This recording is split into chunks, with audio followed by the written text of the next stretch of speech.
está feliz aí com o Senhor? Glória a Deus, glória a Deus. Nós somos pentecostais aqui, amém, irmãos?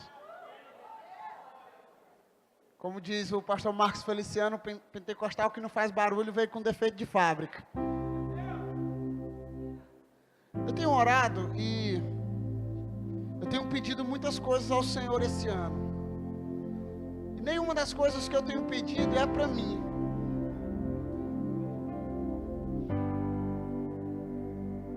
As coisas que eu tenho orado é pedindo para que o Senhor nos dê um coração, amém? Amém? Que o Senhor nos dê um só coração. E nós estamos, eu tenho convicção que nós estamos ouvindo Deus. Eu, pastor Frank, a liderança da Aliança Jovem, nós temos passado a semana toda pensando nesse culto. Eu queria compartilhar algo que o Senhor tem gerado no meu espírito. Que durante a história, Deus levantou homens e mulheres que fizeram algo, que marcaram algo, que fizeram algo, que moveram em algo. E eu tenho orado, eu preguei um tempo atrás aqui de homens que marcaram o mundo. Mas eu não quero falar sobre isso, eu quero falar de homens que levantaram altares. Primeiro eu quero falar sobre duas estruturas. Eu quero falar de homens que levantaram altares e homens que restaurou o altar que já havia. Todos nós temos uma história com Deus, sim ou não? Quem está aqui, eu tenho convicção que tem uma história com Deus. E todos nós temos alguns marcos nas nossas vidas. E quando eu falo nas nossas vidas, eu falo vida com Deus, amém? Alguns aqui têm um marco quando se converteu, ou quando alguém da família se converteu, ou quando alguém, ou de uma bênção. Eu tenho uma pessoa que eu conheço aqui na igreja, que todo culto que ele está aqui, ele vem ao altar e oferta. Todo, pode ter qualquer culto. Quando puxa a oferta, ele vem e oferta. Ele levantou um altar ao Senhor. E ele é uma pessoa próspera. E todos nós temos uma história. Eu quero levantar um altar aqui um dia na sua adolescência, na sua juventude. Você levantou um altar ao Senhor e disse: Senhor, a partir de hoje, a minha vida será para o Senhor e eu vou gastar ela para o louvor da tua glória. O significado da palavra altar significa um lugar alto. Aqui é uma plataforma, meu irmão, aqui não tem sacrifício. Eu também não estou falando sobre lugar de sacrifício de animais, mas eu estou falando de lugar de sacrifício da sua vida. O altar era um lugar elevado, onde era efetuado o sacrifício. Todos nós sabemos que é coisa básica do cristianismo. Mas existem homens que marcaram a história, e através disso eu quero compartilhar algo para mim e para você. Que o Senhor, nesse tempo, tem nos feito levantar altares nesse lugar. Altares de adoração, altares de sacrifício e altares de obediência. Porque nós estamos orando e pedindo direção de Deus para aquilo que é a vontade de Deus para a Aliança Jovem em 2018 e por todos os tempos. Que nós possamos ser e ter um só coração.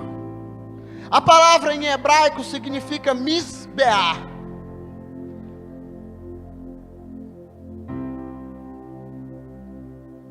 E usando as consoantes, ela significa Mehilá, que significa perdão, Zerut, que significa retidão, Beraca, que significa bênção, e Ahim, que significa vida. Então, o altar era um lugar de quê?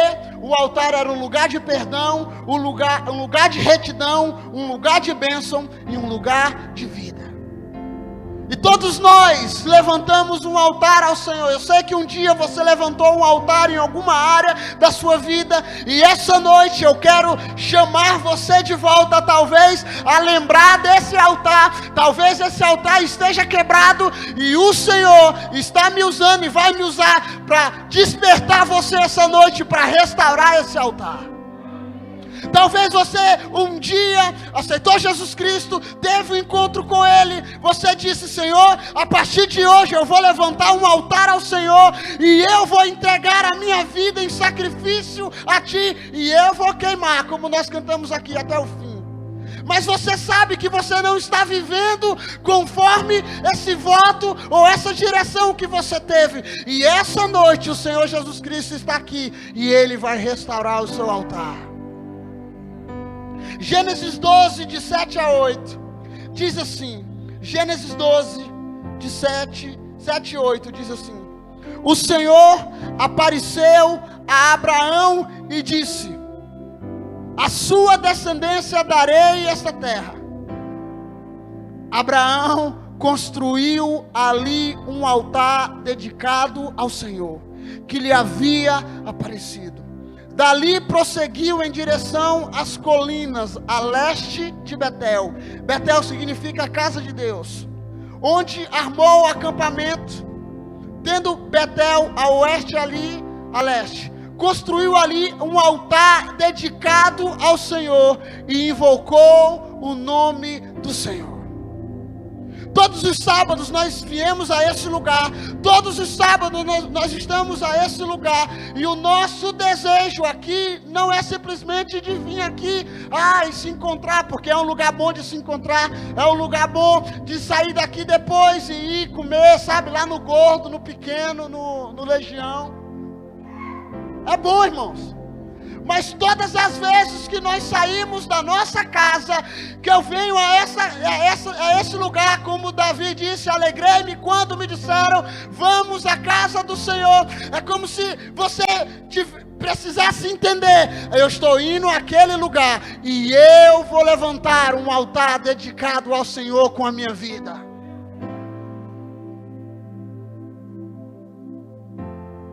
Gênesis 13, 1 e 4, você pode anotar, eu vou liberando aqui. Saiu, pois, Abraão do Egito e foi para o Neguebe, com a sua mulher e com tudo o que possuía, e Ló foi com ele. Abraão tinha enriquecido muito, tanto em gado como em prata e ouro. Ele partiu do Neguebe em direção a Betel, indo de um lugar para o outro, até que chegou ao lugar entre Betel e Ai, onde havia armado acampamento anteriormente e onde pela primeira vez tinha construído um altar. Ali Abraão invocou o nome do Senhor. Existe marcos, como eu falei no início da nossa caminhada, sim ou não? Sim ou não? Se eu for reativar todas as palavras que eu ouvi e que eu fiz um marco na minha vida, e todas as vezes, né? E o Diego está ali, ele é mexe com topografia, na verdade. Quando você marca terra, você coloca um marco, sim ou não? E é o que eu não entendo muito, amém, irmãos? Ele coloca um marco. E esse marco ele está dizendo ali, olha, nós medimos até aqui.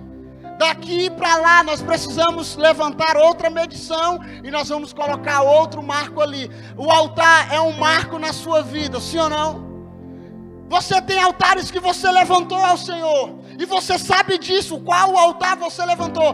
Quando eu me converti, eu levantei vários altares na minha vida. Senhor, eu vou te adorar o resto da minha vida, eu vou te servir o resto da minha vida, eu vou ser um sacrifício no teu altar o resto da minha vida. Mas irmãos, quando o negócio começou a capengar em algumas horas da minha vida, para onde eu lembrei, irmãos?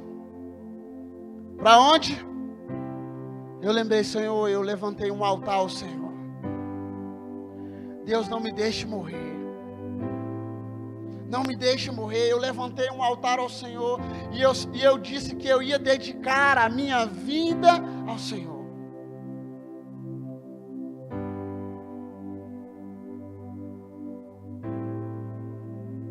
Gênesis 13, no versículo 18, diz assim: então Abraão mudou seu acampamento e passou a viver próximo aos carvalhos de Mamre, em Hebrom, onde construiu um altar dedicado ao Senhor.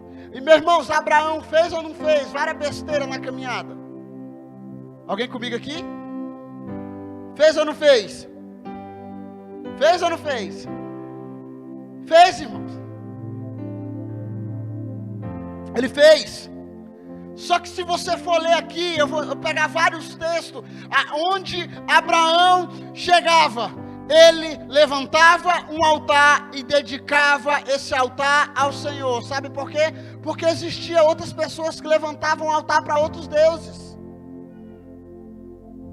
E hoje em dia, nossa geração levanta altares para carne, levanta altares para prostituição, levanta altares para o adultério, levanta altares lá fora para o mundo, para a carne, para tudo. E nós precisamos nos levantar como uma geração que levanta altares em dedicação ao Senhor, dizendo: Senhor, eu te dei a minha vida e ela será um sacrifício no teu altar todos os dias da minha vida. Não só no sábado, não só na sexta, não só na célula, mas em todos os dias a minha vida será um altar dedicado ao Senhor. Outro homem que nós podemos ler, eu não vou falar para você, foi Noé. Noé ouviu a voz de Deus, construiu, aquele barco pequeno,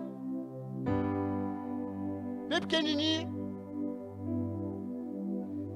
Quando teve todo aquele dilúvio, toda aquela situação que todos nós sabemos, quando eles colocaram os pés em terra firme, eles levantaram um altar em dedicação ao Senhor.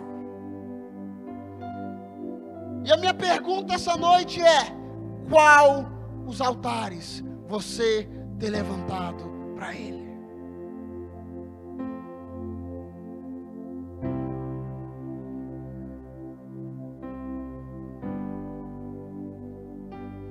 Deus tem compartilhado comigo que nesses dias e nesse ano nós seremos uma geração que nós vamos levantar altares aqui ao Senhor.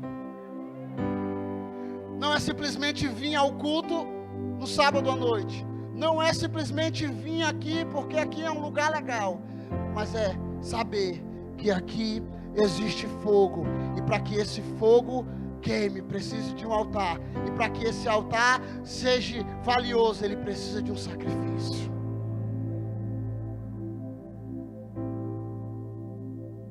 E Deus me falou que para alguns é preciso levantar altares, Cícero,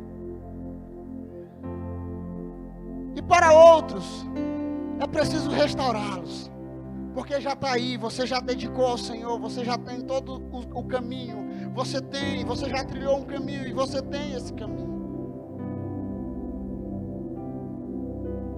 1 Reis 18, eu gostaria que o menino botasse aí. 1 Reis 18 é um texto que todos nós conhecemos.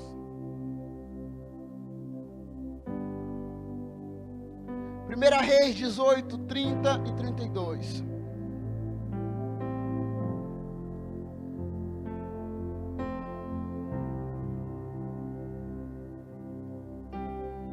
Antes de ler, escurece ele aí. A galera aqui, antes desse texto aí, todos nós sabemos o que estava acontecendo, sim ou não? Alguém me lembra o que estava acontecendo? Estava em seca. Os profetas de Baal se levanta um altar dedicado a Baal, e eles começam, a fazer o rito, eles começam a se cortar, a se rasgar lá, cultuando o Deus deles, e começam a chamar o Deus deles de manhã, à tarde, e ele começa ali. Aí então Deus levanta um homem, Elias, e ele diz assim: então Elias disse a todo o povo: aproxime-se de mim. O povo aproximou-se dele, e Elias reparou o altar do Senhor. Diga, ele reparou o altar do Senhor, que estava em ruínas. Depois apanhou 12 pedras, uma para cada tribo dos descendentes de Jacó, a quem a palavra do Senhor tinha sido dirigida, dizendo-lhe: seu nome será Israel. Com as pedras construiu um altar em honra ao nome do Senhor e cavou ao redor do altar uma valeta na qual poderia ser semeados 2 medidas de sementes. E todos nós sabemos, ele fez a vala, cavou a vala e ele orou e disse: Deus de Abraão, de Isaac e de Jacó, se possível, manda fogo e consuma toda essa água. E o que é que aconteceu, irmãos? O que é que aconteceu? O fogo do Senhor veio. E sabe de uma coisa? Para que o fogo do Senhor desça sobre nós como igreja, nós precisamos reparar o altar. Deus tem derramado do seu fogo sobre nós, sim ou não? Eu sei que todos aqui têm a sua vida diária, o seu devocional, o seu lugar secreto, a sua vida de oração. Como é que você se vira para orar, para fazer alguma coisa? Eu sei disso. Mas o Senhor tem nos levado como igreja a viver 3 princípios e restaurar 3 pontos em nossa vida como igreja. O primeiro ponto que eu quero abordar para você é o altar de adoração.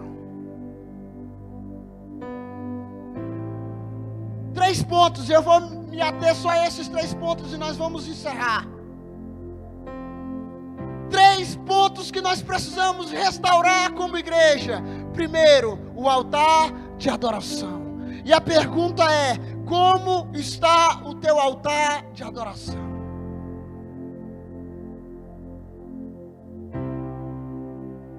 Não responda para mim.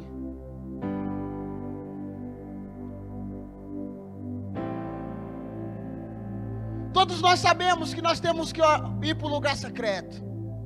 Mateus 6. Todos nós sabemos que nós devemos orar. Todos nós sabemos que nós devemos buscar. Sabe qual foi a época que essa igreja mais cresceu? E eu falo como Aliança Jovem. Foi quando nós, não só 1 ou 2, mas quando todos juntos estavam reunidos num só espírito, em adoração. E assim como nós que crescemos, quando quando eu me converti, eu vim para a igreja e logo eu comecei a andar na igreja com várias pessoas, sabe, aquele negócio. E a gente brincava dizendo que nós tínhamos um lugar chamado Caverna de Adulão, que só os que não prestavam estavam lá. É verdade, irmão. Só os que não prestavam. Sabe, nós tínhamos muita coisa mística. Eu ficava assim. Entrava no quarto do Ricardo Seidel mesmo aí, ó. Era tudo escuro, tinha um monte daquela luminária no teto.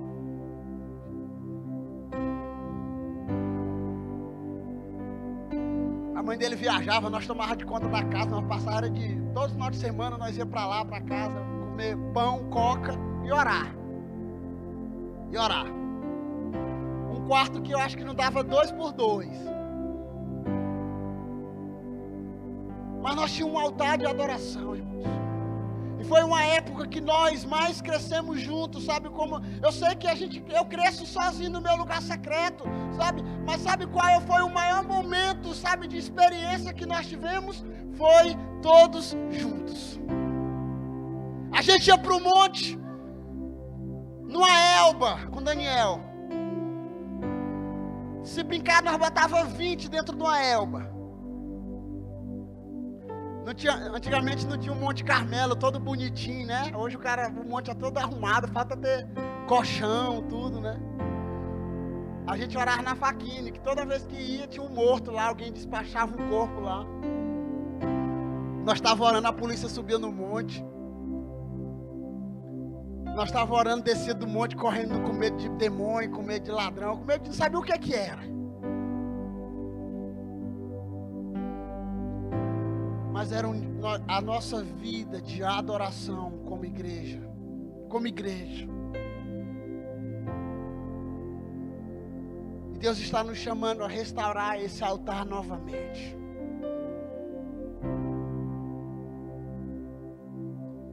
Um lugar de intimidade, um lugar secreto.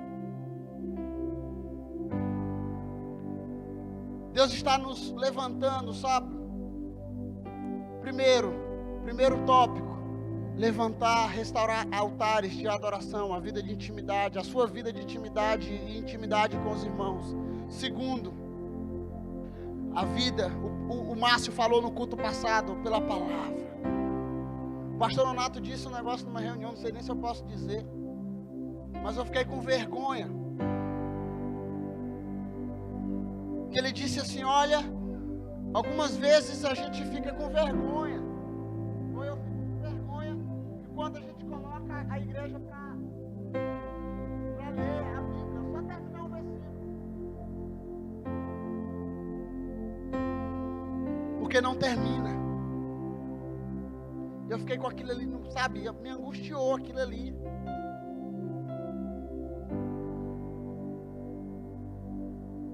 Faça por ti que eu te. Não está na Bíblia, irmão. Deveria estar, é muito importante, né? Mas não está. Mas sabe de uma coisa? Deus está nos despertando, sabe? E Deus está gerando estratégias, né? Deus dá estratégia para homens, para lermos a Bíblia em um ano. Ou tem uns desafios loucos aí que o cara lê enquanto um final de semana, né? Tem uns que lê dentro do shopping, 40 dias. Deus tem nos dado estratégias, sabe? E não é simplesmente para, eu tenho alta revelação da palavra. Não, irmãos, só para conhecer Deus, tá bom, não precisa mais não.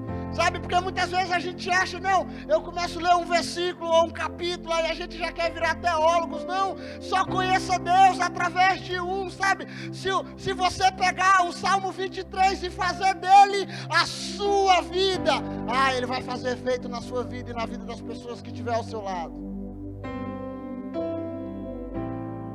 Se você fazer isso, o problema é que nós crescemos, nós vamos crescendo, né? Nós vamos ficando maduro demais, né?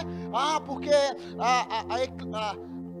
a eclésia, aí não sei o que, aquela situação toda, né? Não, irmão, só o básico. Só o básico. E nós vamos restaurar o altar da palavra em nossas vidas.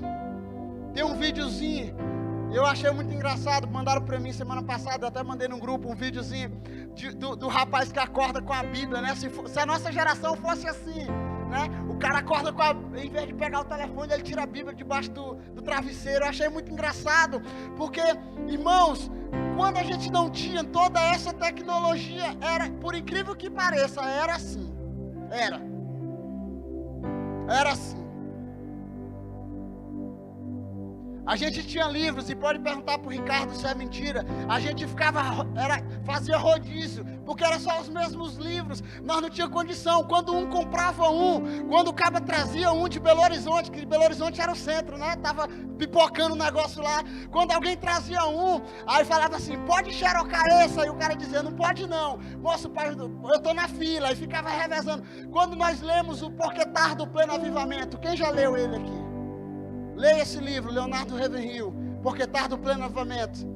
A gente ficava doido dizendo, agora é minha vez, porque, irmãos, o livro era pancada do início ao fim, sabe? Aí o Ricardinho, ele gostava de aparecer, né? Ele botava no bolso aqui, ó, tamanho dele. Moço, dá esse livro para nós aí. Não posso não, porque é da minha mãe. Mas quando começou a gerar isso, nós estávamos com fome, sabe? A Bíblia diz que quem tem fome até o amargo é doce. E Deus vai gerar essa fome dentro de nós novamente, irmãos. Deus vai estar gerando essa fome dentro de nós novamente. Deus está gerando essa sede. Nós temos tudo o que nós precisamos hoje para viver. Mas nós temos uma coisa que ela é essencial em nossas vidas, que é a nossa vida com Ele. O terceiro princípio, e eu vou encerrar, o altar da comunhão. Como eu falei para vocês aqui, nós estamos lutando. E o pastor Ricardo diz que, uma frase que ele sempre usa, que as coisas são intencionais, né? Não vai aparecer um anjo aqui dizendo, vai, levanta agora e faz. Não vai, irmão. Apareceu com Moisés na sarça, apareceu em Isaías 6, mas para nós, irmãos, algumas coisas nós vamos ter que se levantar e fazer mesmo. E nós precisamos levantar o altar da comunhão. Por isso que nós estamos fazendo de tudo. Sabe por quê? Porque é o momento que a igreja mais cresceu. Essa igreja foi o momento que nós vivíamos de comunhão. E eu sempre falo isso. Sabe por quê? Porque quando termina esse culto, semana passada eu fui para o espetinho do Everaldo. Alguém conhece aqui? Eu vou cobrar, vou ver se ele me dá um hoje pela merchandising aqui. Estava lotado de irmão da igreja lá, irmãos. Porque é bom, não é verdade? Quando sai daqui, olha, quando eu me converti num dia, pastor Frank.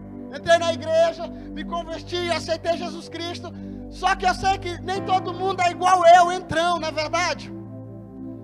Eu entrei. Eu vi a galera reunida, eu falei, é aqui mesmo que eu vou entrar. E aí, você vai para onde depois do culto?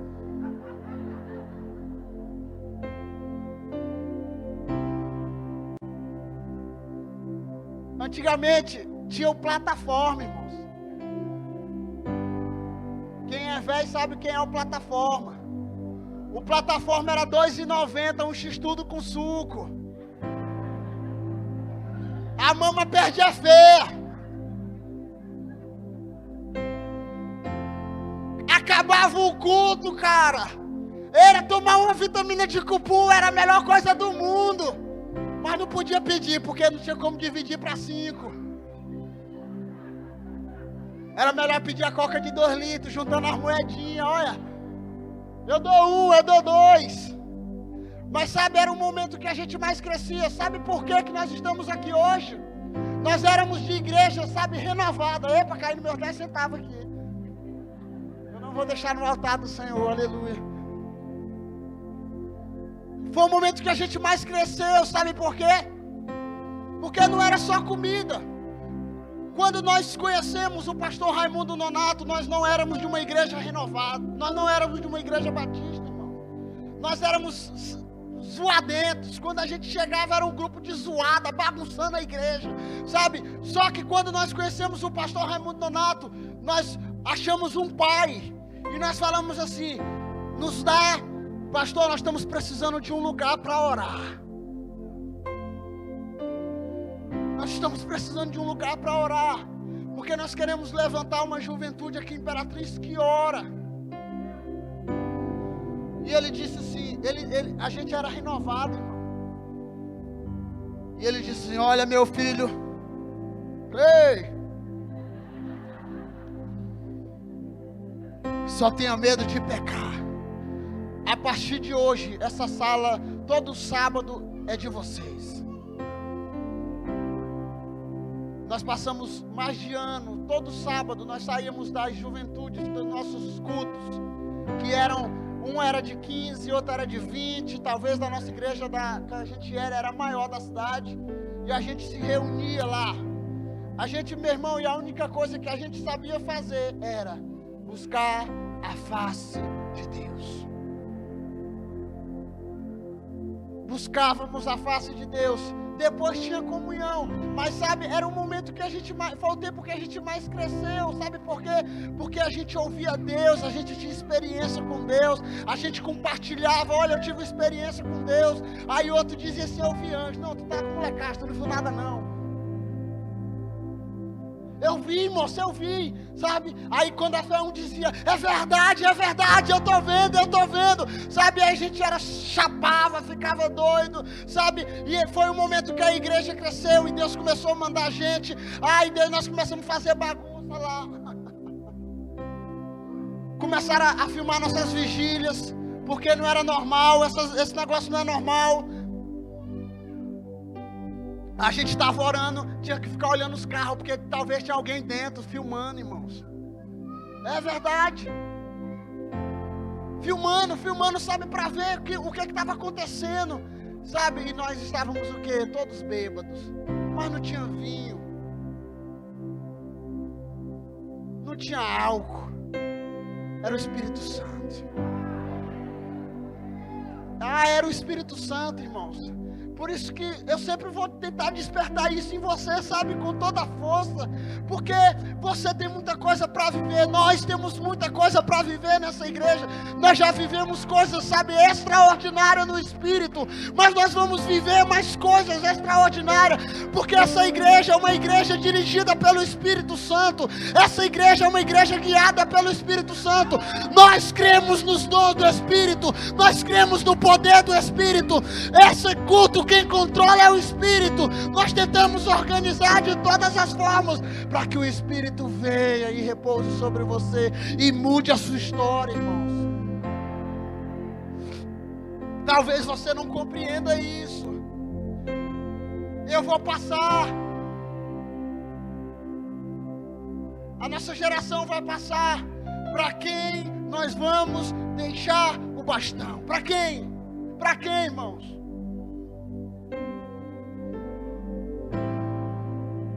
Eu estava olhando, foi falado de uma profecia da vida de Billy Graham, que quando ele completasse 100 anos, o manto que repousava sobre ele iria repousar sobre nós.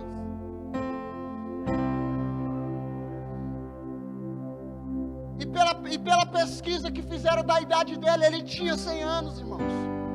A mídia publicou como 99, mas ele tinha 100 anos.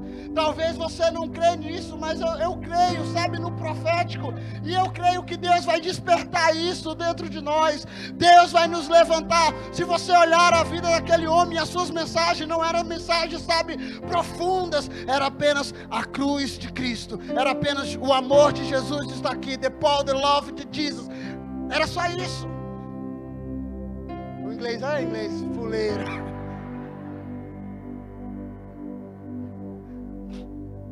Era só isso.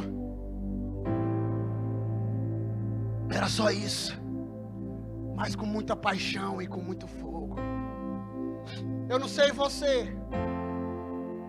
Eu gosto de ler sobre tudo, irmãos. Gosto de ler sobre tudo. Como é que é? Homilética, né? Homilética. Homilia. Mas as coisas que eu gosto de ler, de buscar, de assistir, é de avivamentos. Porque eu creio, irmãos. Como diz em Abacuque, como as águas cobrem o mar. Como as águas cobrem o mar. A terra será cheia da glória de Deus. Eu gostaria que você ficasse em pé.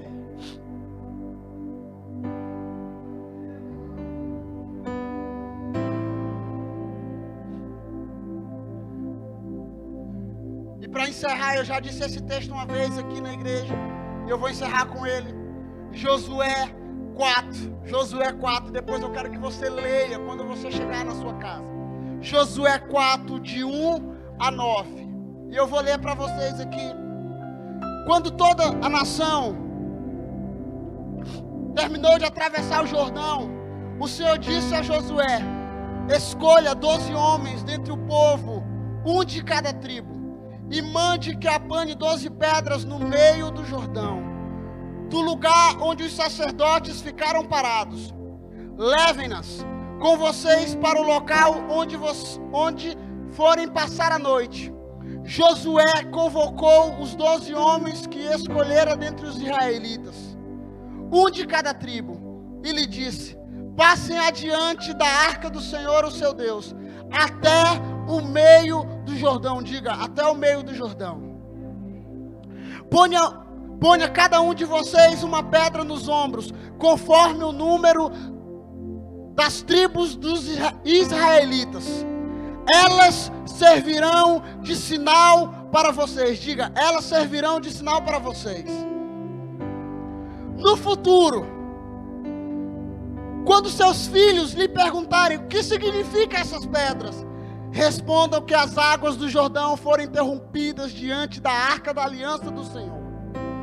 Quando a arca atravessou o Jordão, as águas foram interrompidas. Essas pedras serão um memorial perpétuo para o povo de Israel. Os israelitas fizeram como Josué lhe havia ordenado.